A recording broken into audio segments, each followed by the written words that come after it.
A day after the second grenade explosion in the nation's commercial and political capital,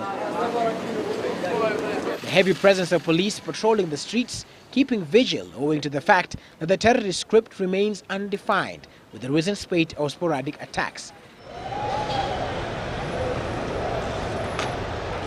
Police are now seeking to establish the identity of a man who died on Monday night in the explosion. They say they're now working with the National Registration Bureau to help ascertain both his name and nationality. Meanwhile, security continues to be beefed up in most parts of the country. At the Pan-African Hotel in Nairobi, the hotel has installed state-of-the-art security surveillance facilities to boost their searches. The vehicle gets into the barriers.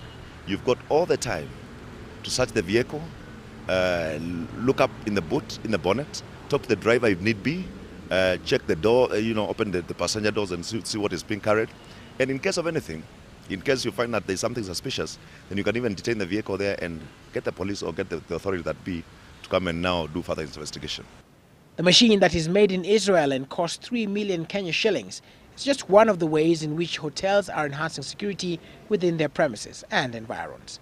When a vehicle passes over the detector, a picture is taken and stored in the database where any alteration to the car can later be checked. This is part of the equipment that is internationally recognized for making sure that, especially the search of vehicles and keeping data about that vehicle, the occupants, the registration of the vehicle, and even detecting the under of the belly of the vehicle is done and captured and stored in our computer.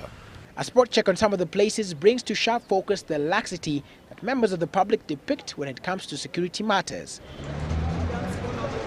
Despite several warnings, little screening is done on passenger luggages in buses and other premises in Nairobi's Central Business District, even though police officers can be seen keeping vigil in the vicinity.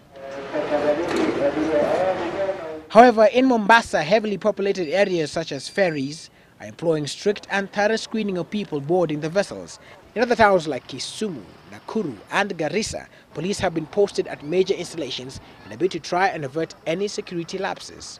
This even as those injured in the multiple grenade attacks in Nairobi continue to recuperate, with 11 out of the 16 victims of the OTC incident discharged from hospital.